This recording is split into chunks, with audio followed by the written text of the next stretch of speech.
So today we are dealing with the questions of gravitation. Let us begin with the first problem. If the radius of the earth were to shrink by 1%, its mass remaining the same, the acceleration due to gravity on the surface of earth would be. So the first thing that we do is we write the expression for acceleration due to gravity on the surface of earth, that is gme by re square. So this is the original equation of acceleration due to gravity on the surface of earth. Now the question is saying that the radius is shrink by 1%.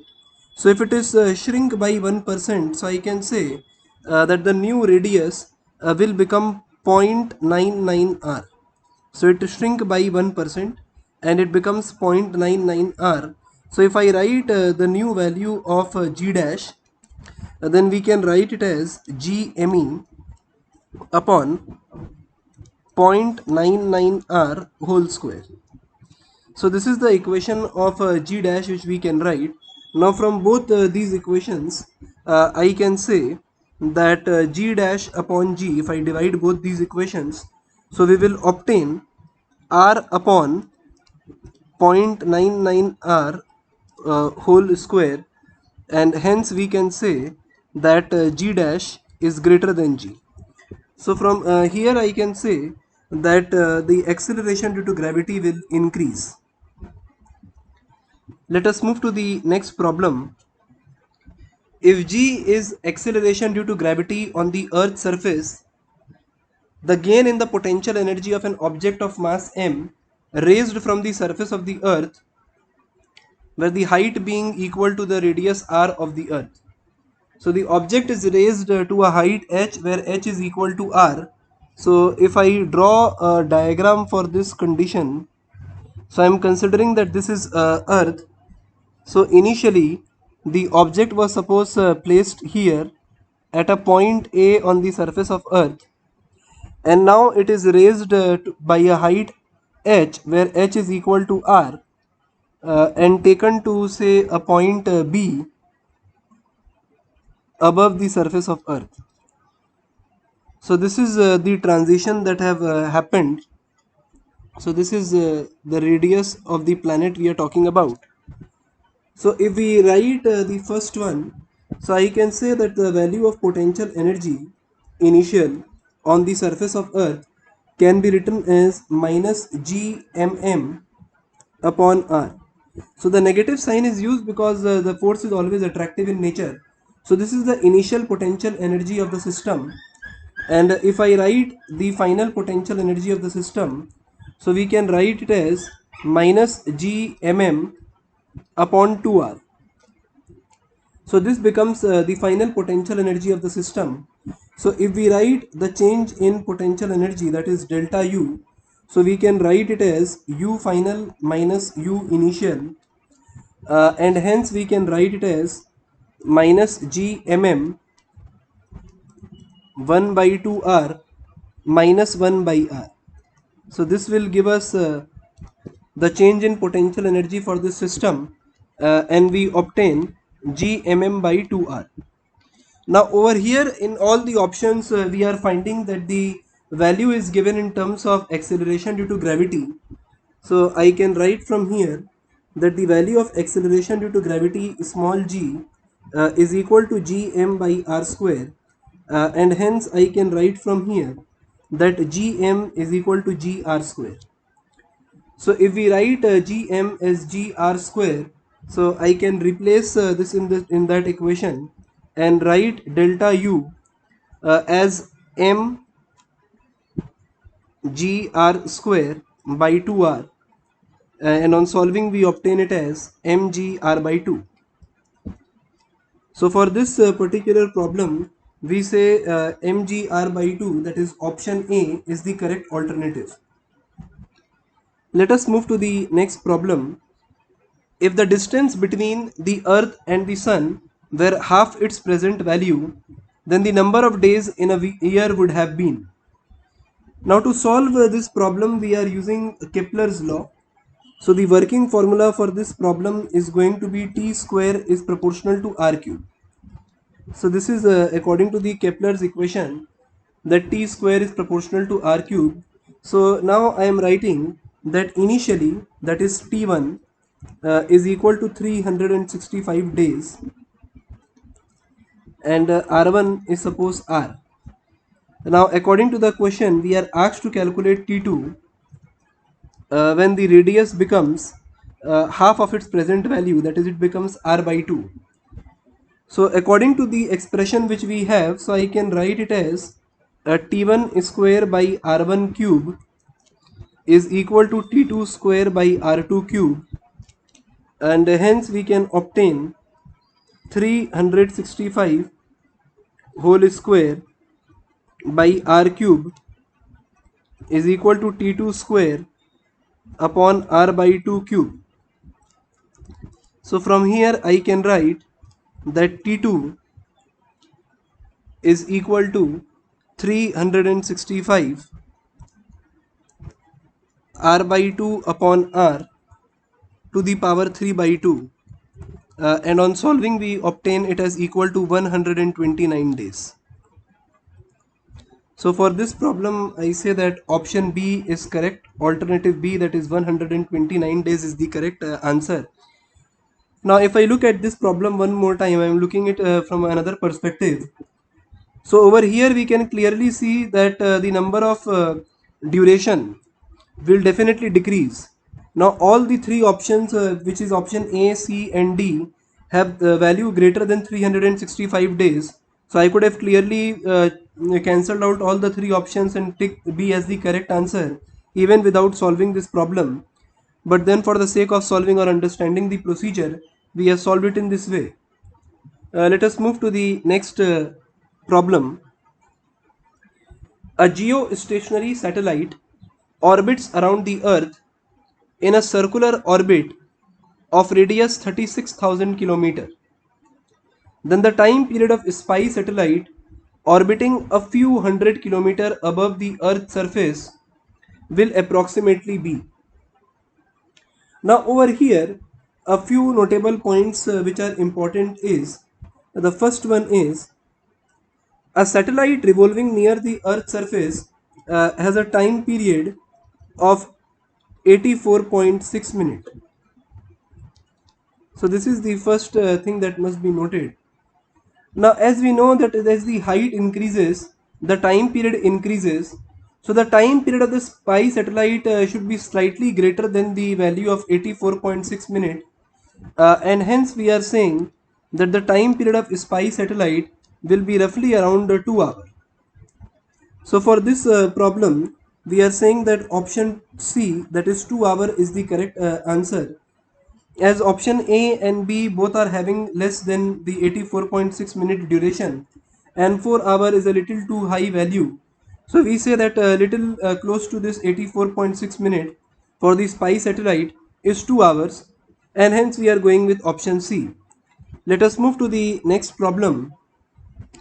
A binary star system consists of two stars A and B which have time period Ta and Tb, radius Ra and Rb, and mass Ma and Mb. So then which of the following option is holding true? Now for this particular problem, let us begin by understanding the working of a binary star system. So I am considering a binary star system like this. Suppose I consider a mass Ma star over here, and another star over here, suppose mass Mb, such that the separation between the two stars is small d. Now the first thing that we do is we calculate the position of center of mass. So considering A as origin, so if I calculate the position of center of mass, we get MBD upon Ma plus Mb. So this is going to be the position of center of mass for this binary star system, and I am saying that this distance x, so this is going to be my center of mass, and I say that this is distance x. So the radius of A for which the star A is moving can be written as MBD upon Ma plus Mb.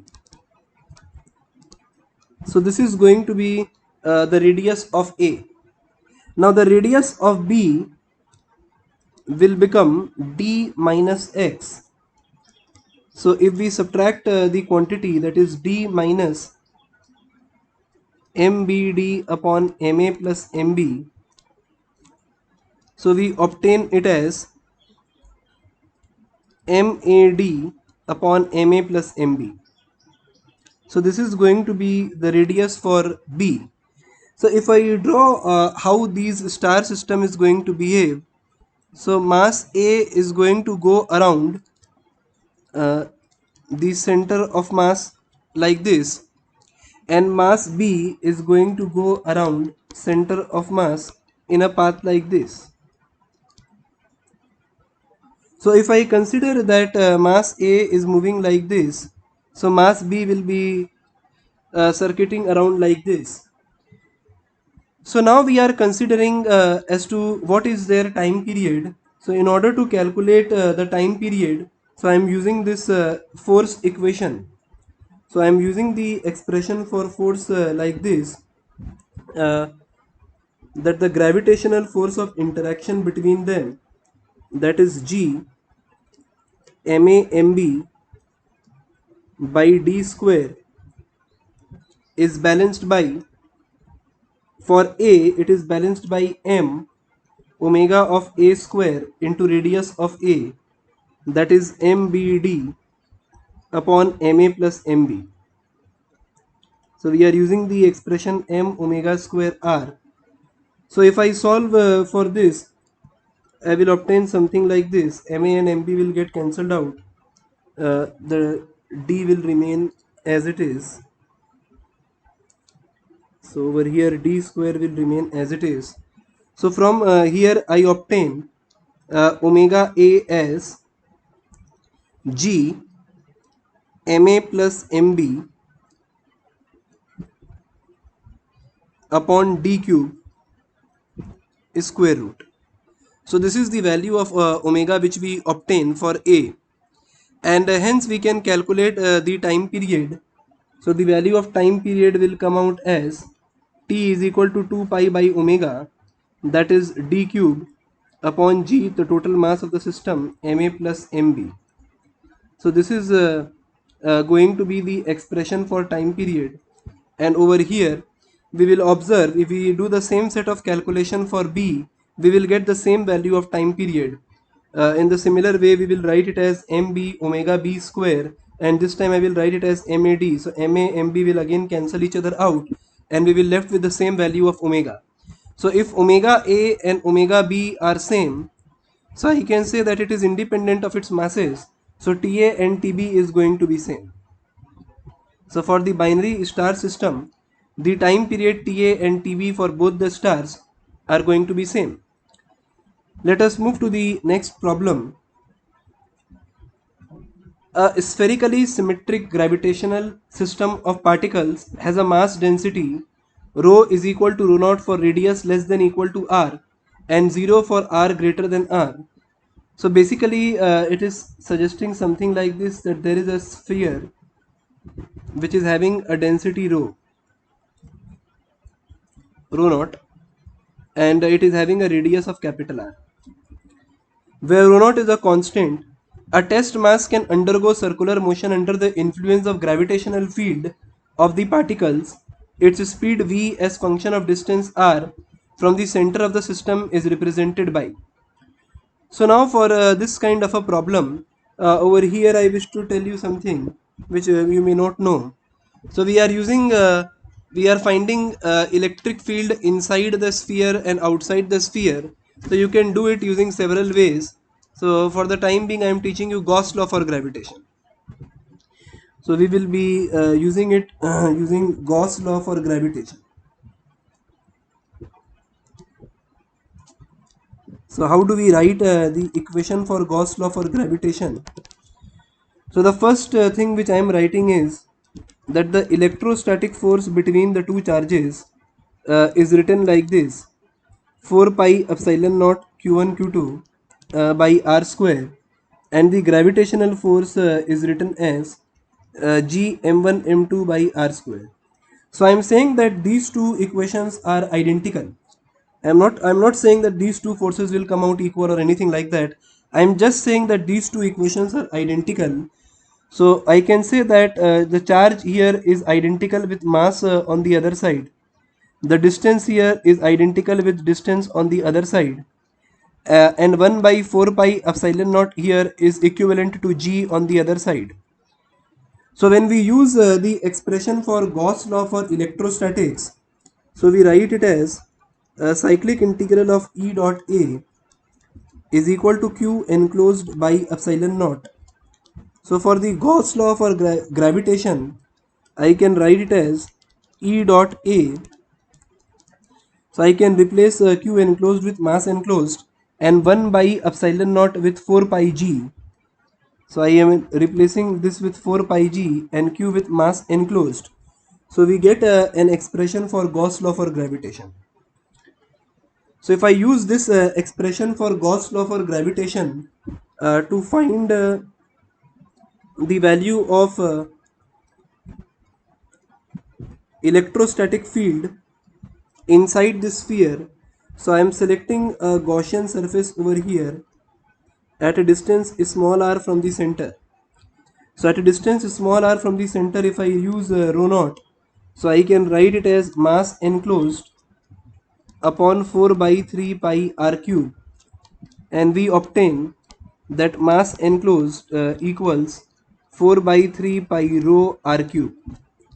And if we use the expression for E dot A, so we can write it as E dot 4 pi r square is equal to 4 pi g, and mass enclosed will be written as 4 by 3 pi rho r cube.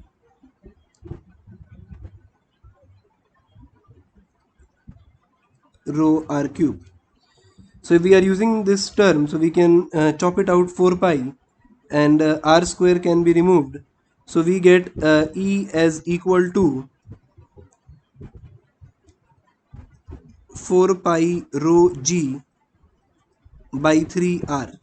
So E is proportional to r. So now if we wish to write an expression in this way, that the force of gravity, that is if I write the force of gravity is balancing the centripetal force, so I can write it as me, that is 4 pi rho g r upon 3 is equal to m v square upon r.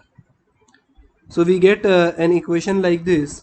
So m and m can be cancelled out, and we get v square is equal to 4 pi rho g r square by 3. So I can say that v is proportional to r. So from here we can say that v is proportional to r for any point inside the sphere. Now outside the value is going to be E is equal to gm by r square. So outside the value is going to be gm by r square, and this time if we write the force equation, so we can write it as me, that is m g capital M by r square is equal to small m v square by r. So from here we obtain that v is proportional to 1 by root r. So we are getting an expression like this outside for outside the sphere, and an expression like this for inside the sphere. So now if we look at the graphical representation, so inside it is going to be directly proportional to r, that is it should be a straight line. So option A is having directly proportional and this is having directly proportional, the rest of the two are wrong. And outside it is inversely proportional to root r, so the graph must come down, it should not become constant. So we say that option C is correct for this particular problem. So inside it is directly proportional to r and outside it is inversely proportional to root r. So for v and r we are drawing a graph like this. Let us move to the next problem. A satellite is moving with a speed v in a circular orbit around the Earth. An object of mass m is ejected from the satellite such that it escapes from the gravitational pull of the Earth. At the time of its ejection, the kinetic energy of the object is. So for this particular problem, let us first of all consider something like this, that this is mass of Earth m, and we are considering that at a certain height h, a satellite is orbiting around the Earth. So the radius of Earth is r, and at a height h, the satellite is revolving around the Earth with a speed v. So if we write the expression, so the expression can be written as that the force of gravitation Gmm upon r plus h whole square is going to be mv square upon r, that is r plus h.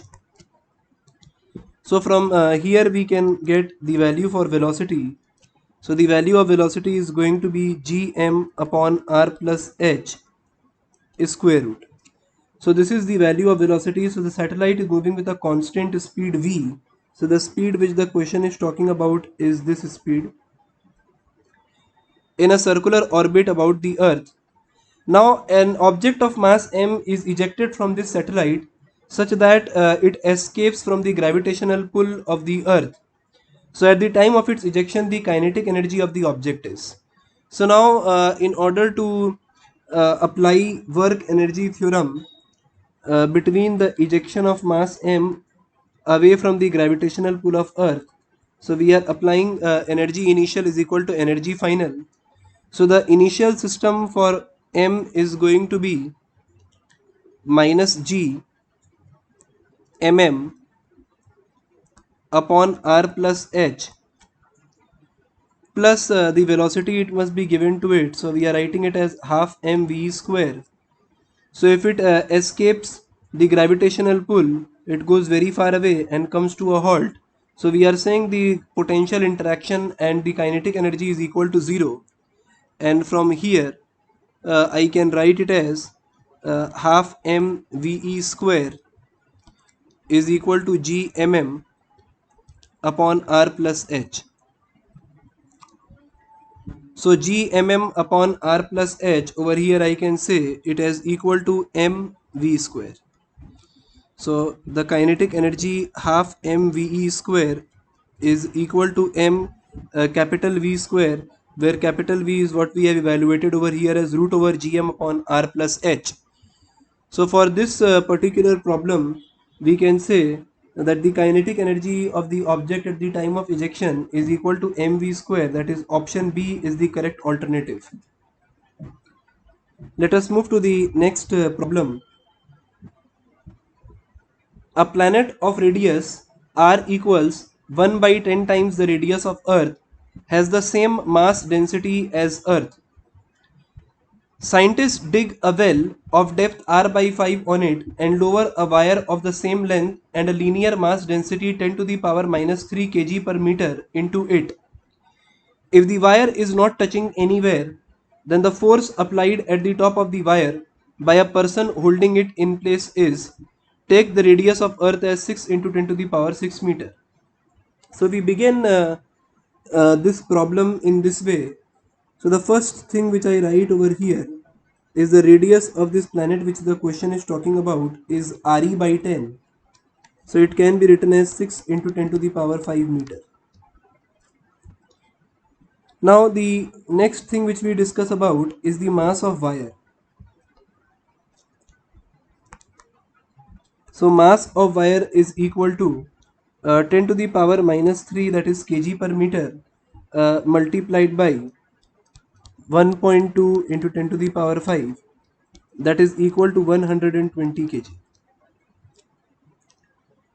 So we get something like this. So the mass of the wire is calculated to be r by 5. So we have divided this by 5. So we obtain it as 1.2 into 10 to the power 5. In case you are thinking from where we obtain this. So we have done r by 5. So we obtain this as 1.2 10 to the power 5. So the mass is 120 kg. Now let us consider this in this way. So over here we are considering a tunnel like this. So this is RP. So let the acceleration due to gravity at a point m over here be GPM, which is the midpoint of the wire, and it is at a depth of RP by 10. So the first thing that we wish to calculate over here is, since it is having the same uh, mass density as Earth, so we begin like this, that acceleration due to gravity was equal to gm by r square. So I can deduce a formula like this, g by r square, and I am replacing mass as density into volume, that is 4 by 3 pi r cube. So from here we obtain an expression for g as 4 by 3 pi rho g r. So this is the expression which we are going to use to calculate the acceleration due to gravity for this planet which we are talking about. So I can say that g is proportional to r because all the parameters are constant. So g for this particular planet and g for Earth can be written as rp by re. Now since rp is equal to re by 10, so we write it as re by 10 into re. So we cancel this out. So gp will become ge by 10. So g is 10 by 10. So we obtain equal to 1 meter per second square. So this is the first set of working which we have performed. Now the value of g pm which we are looking to calculate can be calculated like this. So the variation of acceleration due to gravity at a depth can be written as g naught 1 minus d by r. So this is the expression which we use to calculate acceleration due to gravity at a depth d. So for this particular point we can calculate gpm can be written as gp, that is on the surface, 1 minus rp by 10 upon rp. So from here we obtain it as, so gp is equal to 1 minus 0.1. So we obtain 0.9 meter per second square. So now if we calculate the value of force on the wire, so force on the wire can be written as mass of the wire multiply by gpm. So for the entire length of the wire we have calculated the acceleration due to gravity at a center point, and we are obtaining a force equal to 108 Newton. So for this problem we say that option B is the correct alternative, that is 108 Newton. Let us move to the next problem. So now we are dealing with another set of problem where one or more than one option may be correct. So the question is stating, imagine a light planet revolving around a very massive star in a circular orbit of radius r with w period of revolution t. So this must be time period of revolution t. If the gravitational force of attraction between the planet and the star is proportional to r to the power minus 5 by 2, then what can be stated about this? So basically we can say that there is a change in the gravitational law according to this problem. So the change, according to the change in the gravitational law, it is suggesting that the force of gravity is behaving like g m1 m2 into r to the power minus 5 by 2. So it is behaving like r to the power 5 by 2. So it is proportional to r to the power minus 5 by 2, or we can say it, we can write it as divide by r to the power 5 by 2. Now over here the centripetal force is provided by the gravitational force of attraction. So we can say m omega square r is equal to g mm by r to the power 5 by 2. Now for calculation of time period, I am writing omega as 2 pi by t, and hence omega square can be written as 4 pi square by t square. So we are writing it as m 4 pi square by t square into r is equal to g mm upon r to the power 5 by 2. So m and m get cancelled out. So from here we are finding that t square is proportional to r will be get multiplied over here. So r to the power 7 by 2.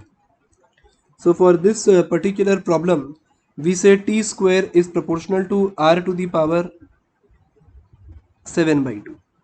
So that is B alternative is the correct answer and it is the only correct option over here. Let us move to the next problem. A solid sphere of uniform density and radius 4 units is located with its center at the origin O of the coordinates.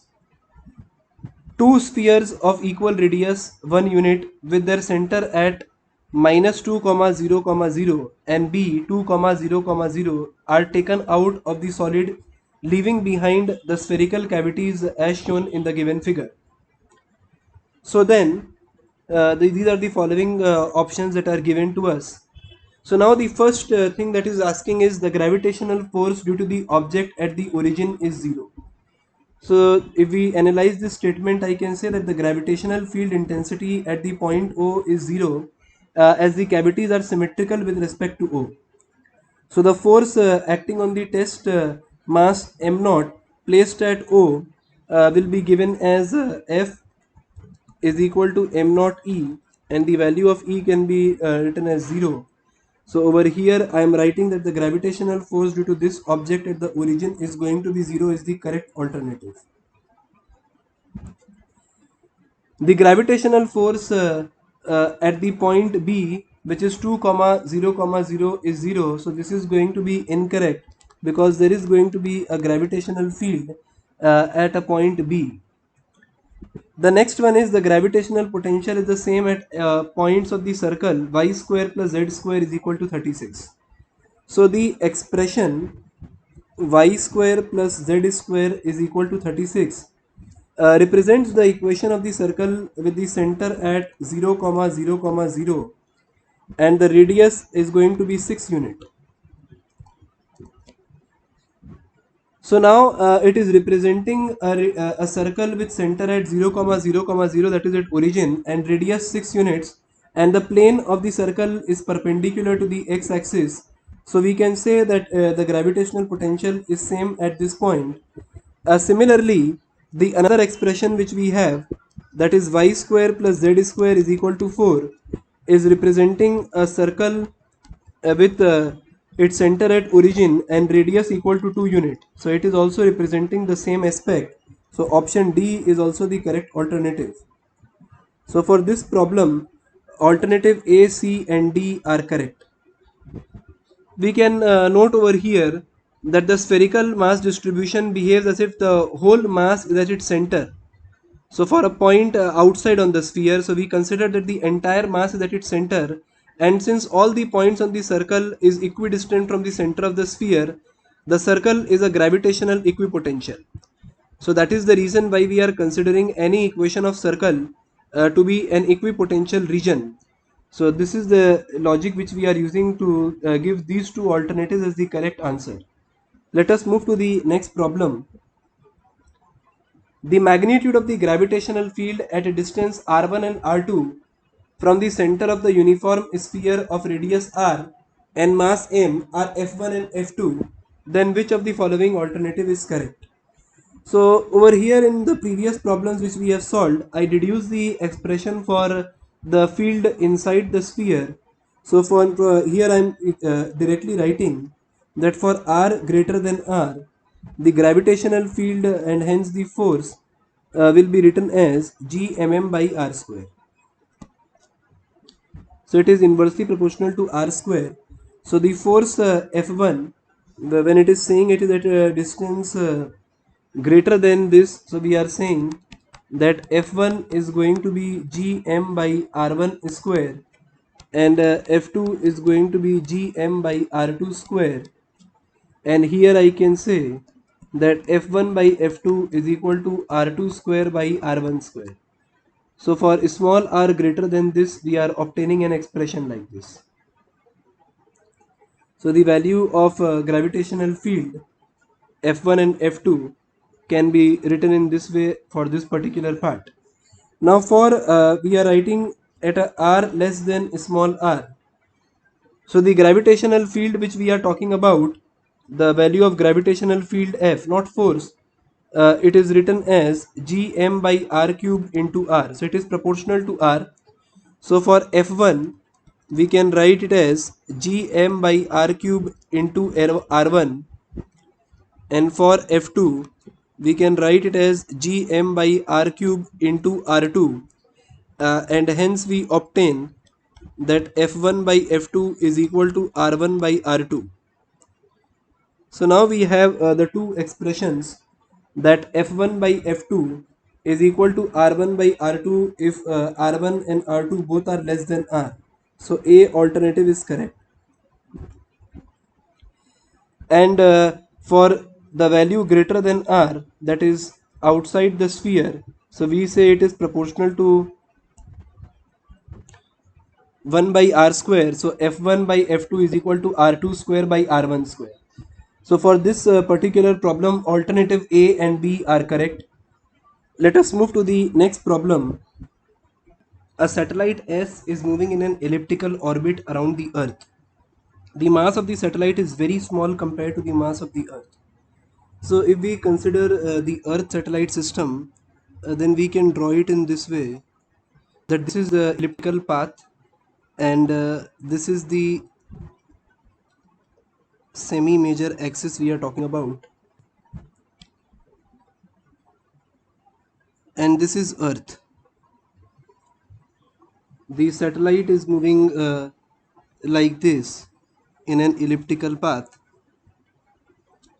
So if the length of semi-major axis is equal to A and eccentricity is E, although these data are not asked in this particular problem, but for the sake of information I am providing you these data. So if the length of semi-major axis is A, so this length is A, and if eccentricity is E, so this length is regarded as AE. So the total distance at this point will become A plus AE, and over here it will become A minus AE. We are considering that the velocities at the two ends are V1 and V2. So now if I state the facts over here, so the first thing is that the force of gravitation is directed towards the Earth. Since it is directed towards the Earth, so the acceleration of the satellite is always directed towards the center of the Earth. And hence I can say that the net torque of this gravitational force about the center of the Earth is zero. So if the net torque for the gravitational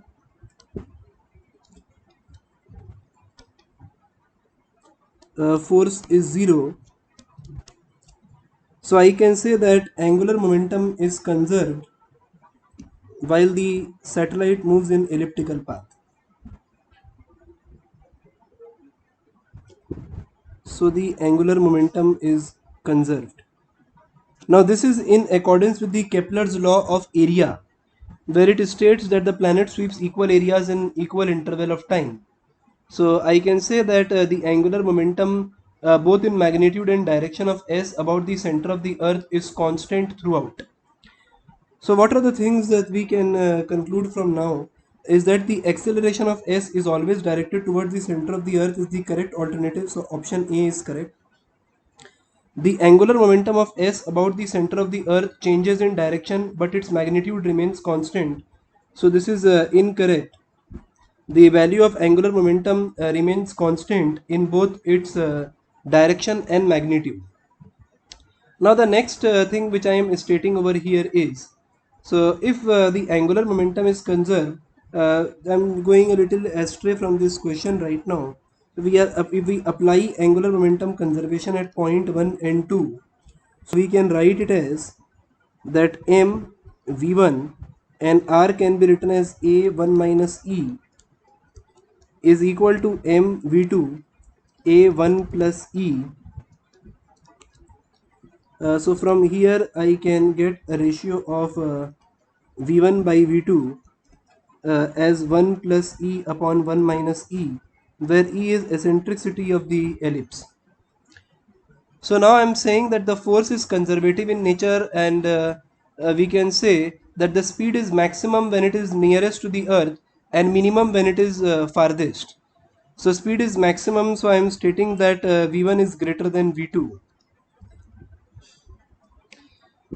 And due to this variation in velocity taking place, I can say that the total mechanical energy of the S is varying periodically with time. So it is not constant, but it is varying periodically with time, and after a certain time it will become constant now and then. So the total mechanical energy of the S varies periodically with time. And the next one, the linear momentum of the S remains constant in magnitude, is incorrect, as we have seen that the direction of velocity is changing and so is the magnitude. So we cannot say that the linear momentum of S remains constant in magnitude. So for this particular problem, A and C are correct alternatives. Let us move to the next problem. Two spherical planets P and Q have the same uniform density rho, masses MP and MQ, and the surface area A and 4A respectively. A spherical planet R also has uniform density rho and its mass is mp plus mq. The escape velocities from the planets P, Q and R are Vp, Vq and Vr respectively. Then we have to arrange them in order and find the respective ratios. So for this one, I am considering something like this. So let us say this is all about planet P. This segment will be all about planet Q, and this will be all about planet R. So we begin by a certain consideration. So we are saying that the density for planet P is rho, mass is mp, which I am supposing as m, so that we can find the ratio. Now apart from this, it is saying that the surface area is A. So density is rho, mass is mp, surface area is A. So from here I can say that mass of the planet can be written as density into volume. So density into 4 by 3 pi radius of p cube. So this is what we can write from here. So if I take the radius as r, it should not be confused with this capital R. So let us take small r over here. So I can write it as that the mass of planet P is rho into 4 by 3 pi r cube, and this entire parameter I am writing it as say m. So these are the things which we have about P. Now for Q, the question is stating that it is having the same density, mass is Q, which we will be calculating in terms of m, area is 4a. So now if we are looking for this particular one, so I can write from here that if the surface area is A and 4A, so I can say that A is implying 4 pi r square, that is from P, and 4A will imply that the radius of Q will become 4 pi rq square. So from here we can get that RQ is equal to twice of RP. So twice of RP means twice of small r. So this is what we obtain here. And if we calculate the mass, so I can write that mass of Q is equal to rho into 4 by 3 pi radius cube. So it will become 8 r cube. So we can write it as that the mass of Q is equal to 8 times of m.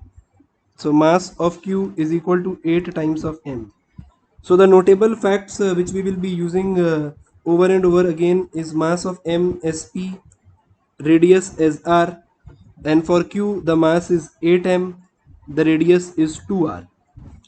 Now the next thing which we talk about is the r.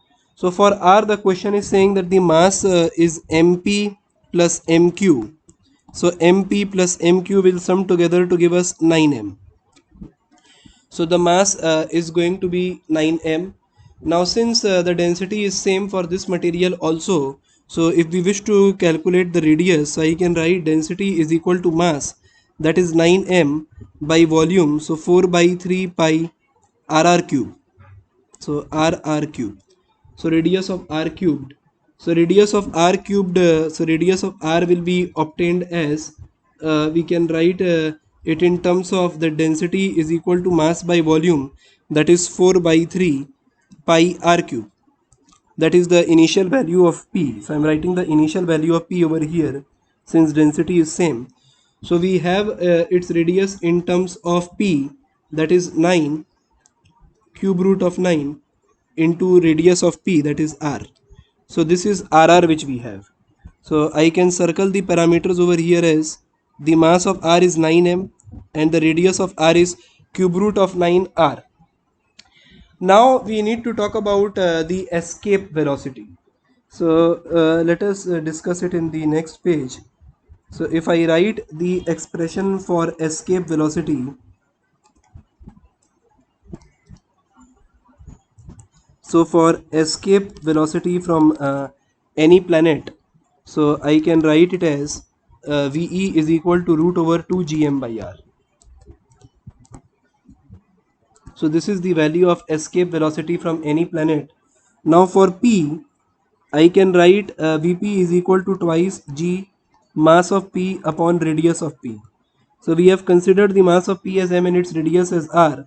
So we get this value as gm by small r. Now the next one for Q, we write it as 2g mass of Q upon this. So we write 2g mass of Q is equal to 8m and radius of Q is equal to 2r. So we obtain it as twice of Vp. So it is coming out as twice of Vp, and if we calculate the escape velocity for r, so we will write it as 2g mass of r, that is 9m, and the radius is cube root of 9 into r. So 9 to the power 1 by 3 into r is square root. So from here we obtain it as 9 1 by 3 Vp. So these are the three expressions which we have obtained. So now if we start looking at the options, so the first one, the sequence which is it is talking is incorrect. The next one, the sequence which it is talking, that is Vr greater than Vq greater than Vp, is the correct alternative. So B is correct. And then it is talking about the ratio. So Vp by Vq. So we have obtained Vp by Vq is equal to half. So this is also correct. So B and D are correct alternative. The C option is again incorrect. So for this problem, B and D are correct alternatives. Let us move to the next problem. Two bodies each of mass m are kept fixed with a separation 2l. A particle of mass m is projected from the midpoint of the line joining their centers perpendicular to the line. The gravitational constant is capital G. The correct statements is or are. So the following statements are given to us. So if we look at this expression, the question, I can draw the system like this. So two bodies each of mass capital M. So I am drawing it like this. So this is a mass of capital M, and the another one is a mass capital M over here, separated by a distance of 2l. So this one is L, this one is another L, 2l. A particle of mass small m is projected from the midpoint of the line joining their centers perpendicular to the line. So it is projected like this. The gravitational constant is capital G. So the following statements is correct. So the first three options are asking us to find out the minimum initial velocity so that it escapes the gravitational field of the two bodies, and the last one is asking us if the energy of m remains constant. So it is obvious that the energy of m will not remain constant. So the last option is incorrect. The system's energy will remain constant. So if I apply energy conservation for this particular system, so initial energy is equal to final energy. So initial energy for the interaction can be potential energy and kinetic energy. So for the two fixed masses, it is going to be minus g mm by 2l. Now between the movable mass and the fixed mass, it is g mm by l, and it is twice this value. And then we are providing it some kinetic energy, so it will be half mv square. Now what is going to be the final interaction? So finally when small m is moved to infinity, that is it escapes the gravitational field, there will be no contribution of potential energy for small m, but there will be gravitational interaction between the two fixed masses, that is g capital M into capital M upon 2l. This will remain, and there will be no sign of kinetic energy. So if we solve this one, so we obtain from here that half mv square is equal to 2g uh, mm upon l, and hence from here I can write that the equation for velocity is going to be 2 root over gm by l. So this is the correct expression, that is alternative B is correct for this particular problem.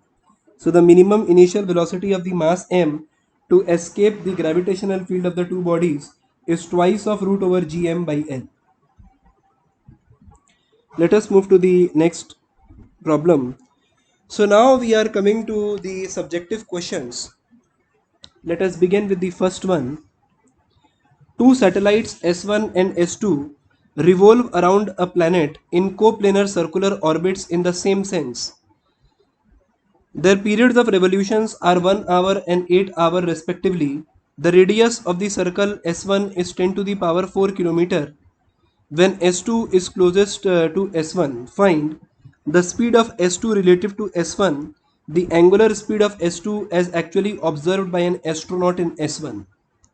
So if I draw a setup for this particular arrangement, so I can draw it in this way.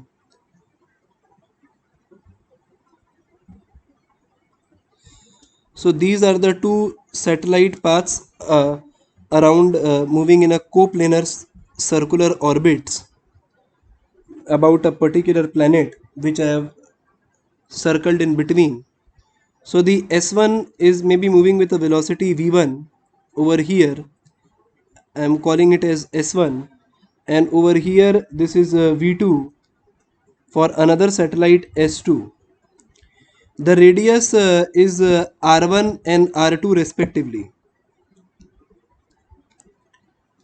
So now the first thing that we say is we will be applying Kepler's law.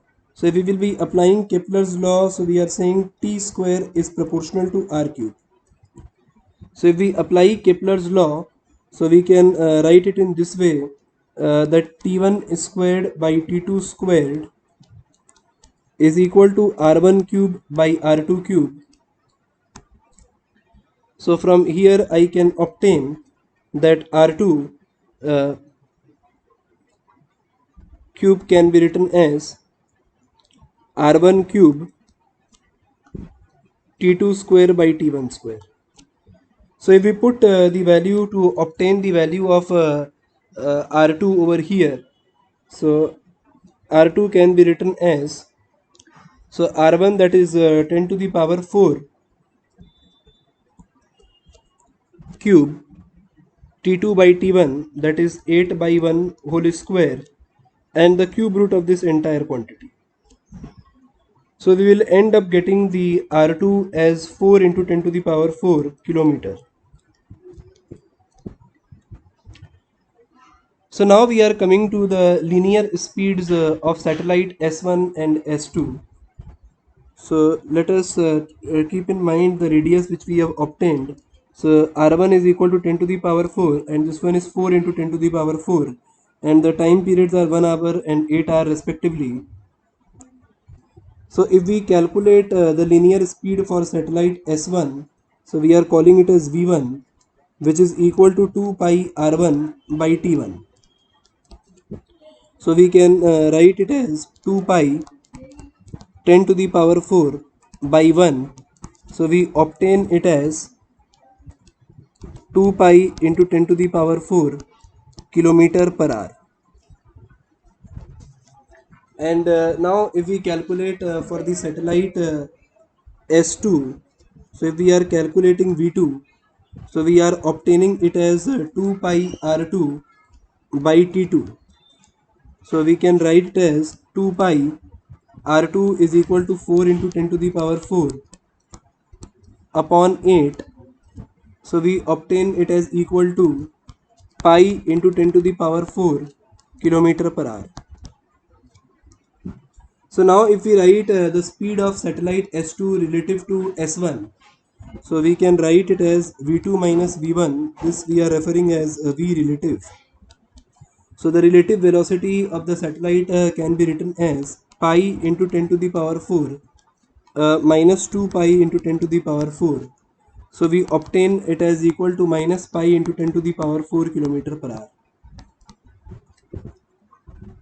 Now the second question is asking us to calculate the angular speed of S2 with respect to S1. So the second one is asking us to calculate the relative value of angular speed. So angular speed relative value is going to be Vr by Rr. So we can refer to it as V2 minus V1 by R2 minus R1.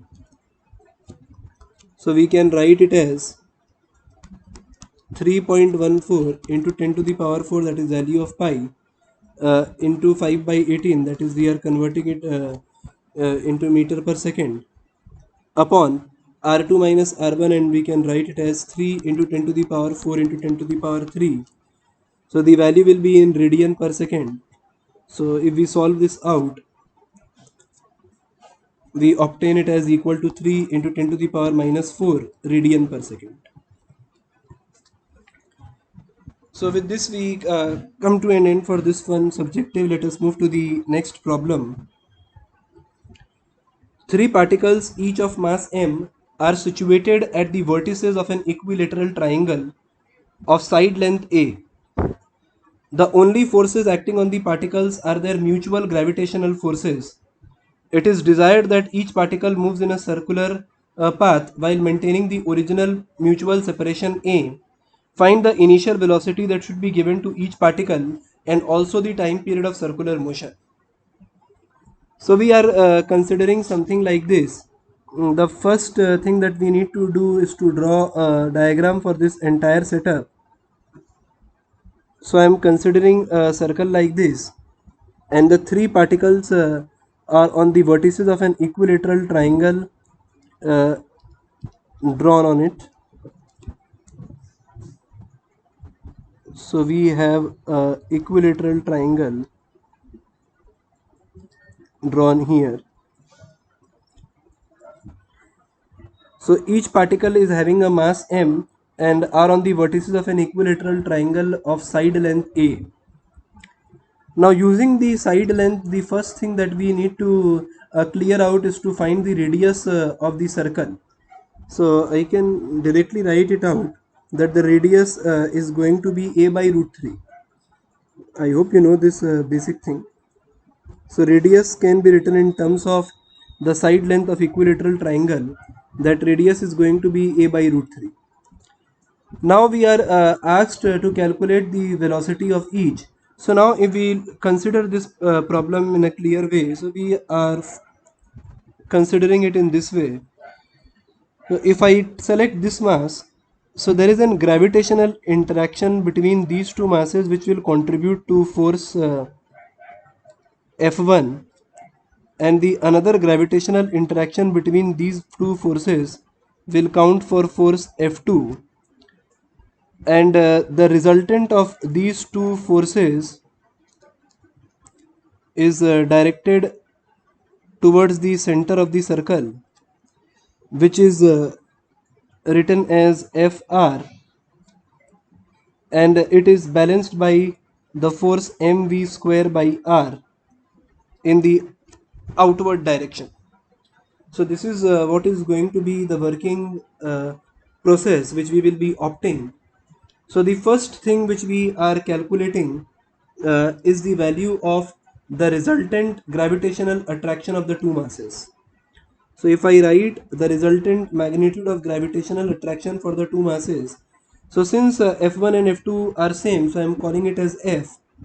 So we write it as F square plus F square plus 2F square cos 60 degree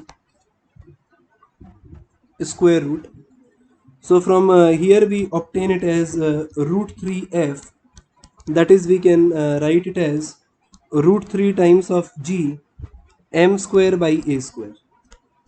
So this is the equation of the resultant force which we have obtained due to the gravitational interaction. Now this gravitational interactions resultant is balanced by the centripetal force Fc. So I can write it as that root 3 g m square by a square is going to be equal to m v square by r, and r can be written as a by root 3. So we are writing it as a by root 3, and from here we can solve it out for v. So we obtain v as, the root 3 will get cancelled out, and m will get cancelled out, and we get v as root over g m upon a. So this is the question which is asking find the initial velocity that should be given to each particle. So this is the value of velocity that should be given to each particle so that they can move maintaining the mutual separation. Now the next one is asked the time period of the circular motion.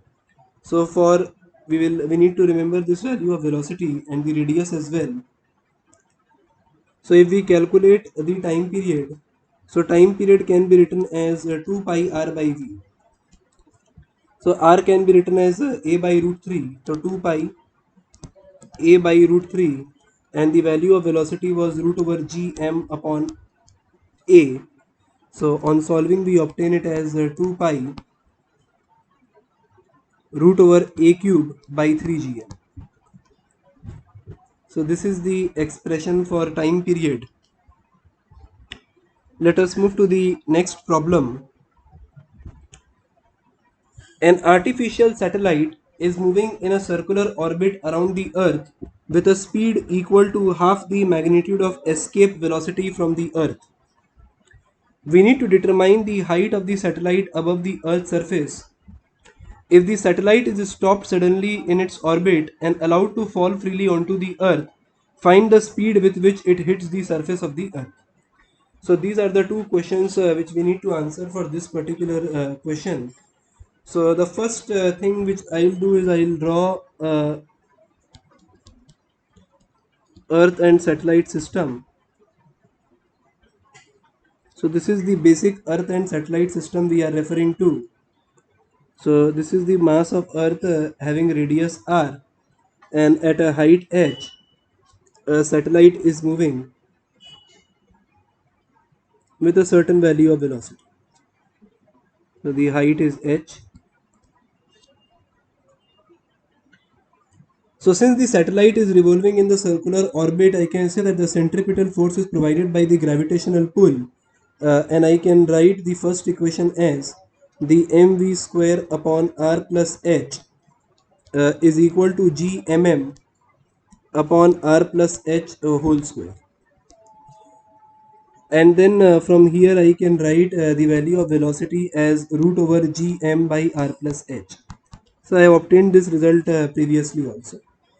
Now the question is saying the velocity is half the value of escape velocity. So if the problem is saying that the velocity is equal to half the value of escape velocity, so from here I can write that it is equal to half of root over 2 gm upon r.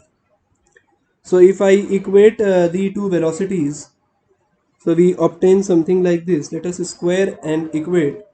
So if I square and equate the two value, so I will get 1 by 4 times of 2 gm upon r is equal to gm upon r plus h. So from here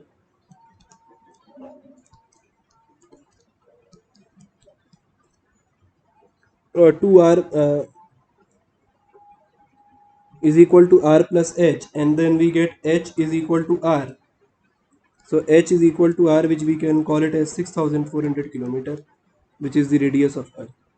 So it is equal to 6400 kilometer. So we have determined the height of the satellite above the earth's surface. Now the next question is asking, if the satellite is stopped suddenly in its orbit and allowed to fall freely onto the earth, find the speed with which it hits the surface of earth.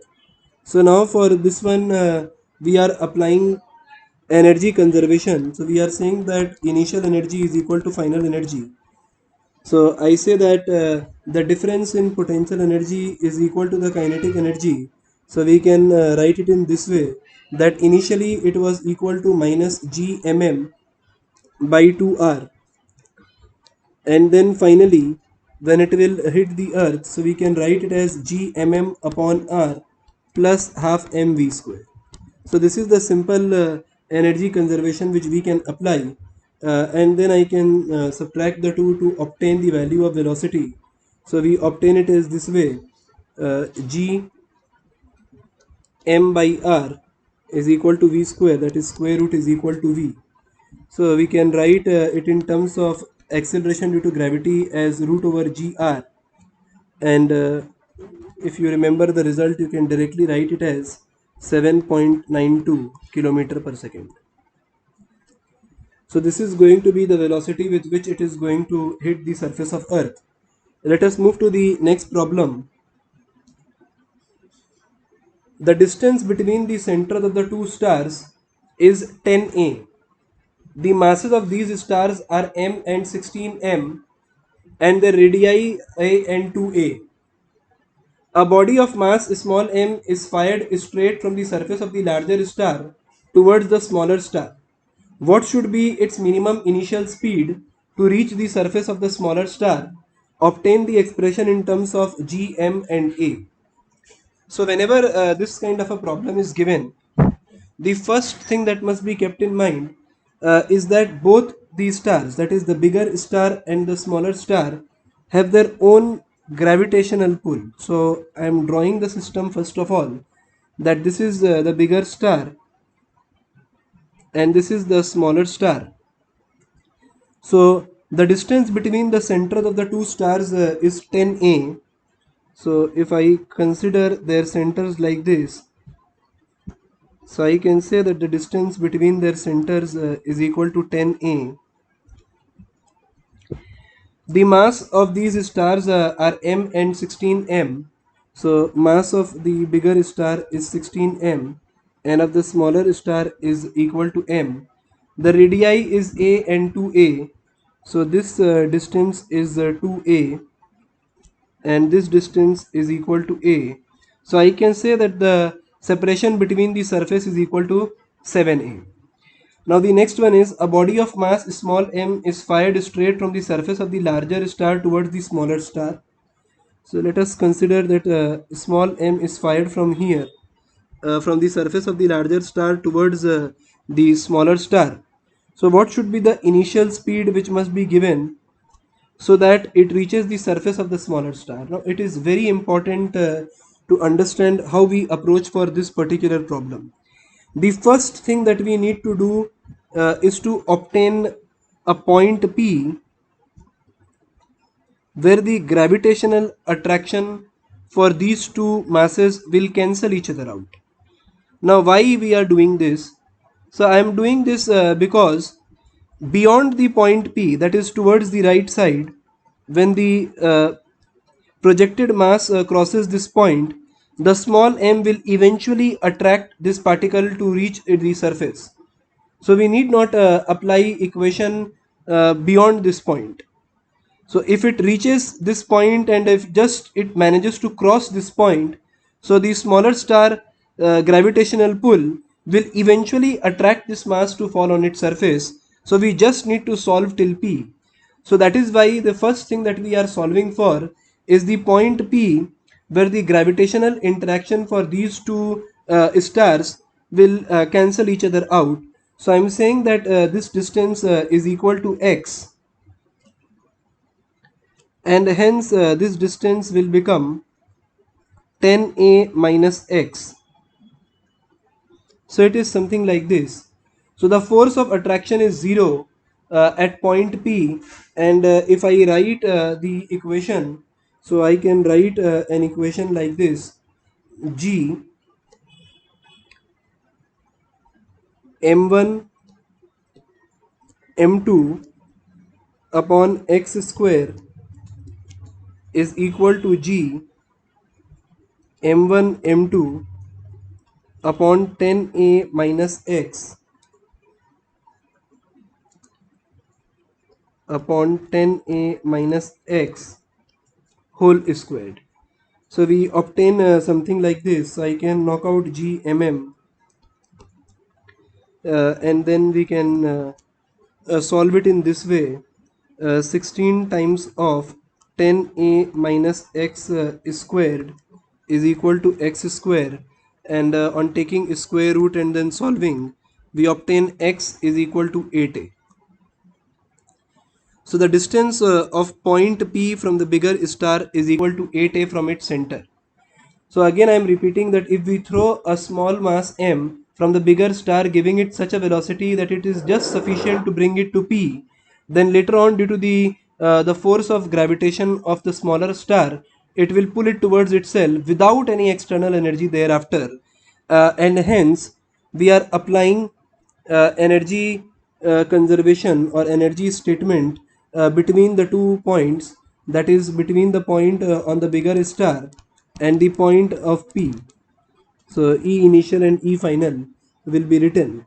So we begin like this. The first one that we write is equal to minus G mass of bigger star into mass of smaller star by the separation between them, that is 10a, minus G mass of bigger star into mass of small m upon the separation, that is equal to radius, which is equal to 2a, minus G mass of smaller star mass of smaller m and the separation between them, which is equal to 8a, and the velocity which is given to small m, that is equal to half mv square. Now this is equal to the final energy system. So in the final system, the two stars are remaining at their own position. So G mb ms upon 10a is still the same. The mass small m have reached a distance of 8, so we are writing it as mbm upon 8a minus G mass of smaller star mass of m upon the separation between them is 2a, and the particle is coming to a halt, so we need not write about the kinetic energy. So I can cancel this two portions out. So we get something like this. So we can write it as minus G mbm upon 2a minus G msm upon 8a plus half mv square is equal to minus G mbm upon 8a minus G msm upon 2a. So this is the expression which we have for this particular problem. Now if we put the value of the bigger mass as 16m and the mass of smaller star as m, so on solving we can knock out this small m from this entire equation, and then on solving we will obtain m velocity as 3 by 2 times of root over 5 gm upon a. So this is the answer for this particular problem.